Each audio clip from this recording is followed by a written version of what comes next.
Welcome back to 27 News. I'm joined now by K-State 105 Director Jessica Gnad. Jessica, thank you so much for joining us this Thursday morning. It's my pleasure, Matthew. Thank you. Of course, we're very excited to have you here today. We're talking about something that doesn't happen all too often here, Wildcats and Jayhawks joining forces. What can you tell our audience here about the recent rural health partnership between K-State and the University of Kansas Health System here? Yeah, well, thank you for having me today. It is a great time to be at Kansas State University. Through the K-State 105 initiative, we are partnering up to co-invest and co-create additional opportunities for rural Kansas.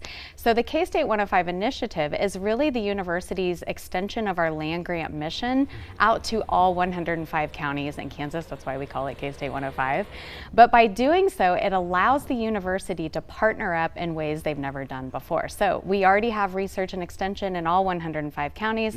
What this partnership does is allows us to work with the state's only medical teaching institution, the University of Kansas Health Systems, to deploy more content. Wow. And how did this initiative come together in the first place? You know, I think it's all about Kansans, and we care deeply about the entire state, and so does the University of Kansas Health Systems. And so what we've seen in rural Kansas is that we have an opportunity to lift up certain issues across the state, which could be, you know, housing, healthcare, and childcare. But through this partnership, we're able to deploy more information to the hands of our research and extension agents to be able to get to community members who truly need them. Wow. And kind of like you're mentioning there, one of the focuses with this initiative is community health and transforming lives all across Kansas. Can I have you speak on the need for an initiative like this here locally, and especially in rural communities that we have all across the state? Yeah, so some of the core focus that we have for this partnership, just in the beginning, some things that we want to look at is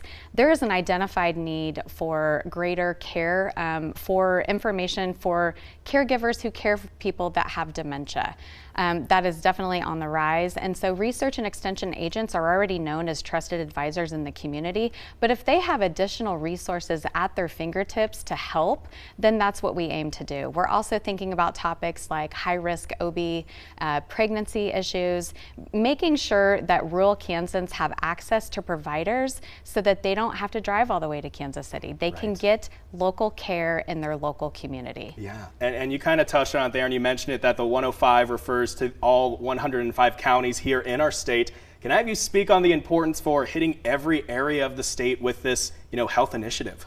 Yeah, absolutely. I think that's, the power of K-State Research and Extension is that we have that network that's existing.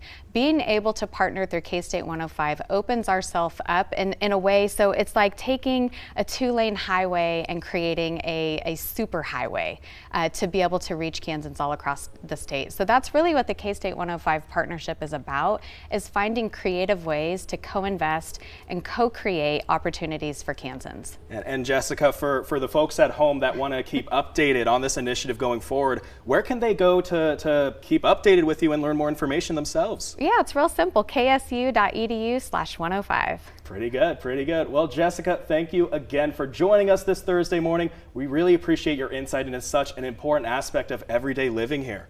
Thank you so much. It's a pleasure to be here.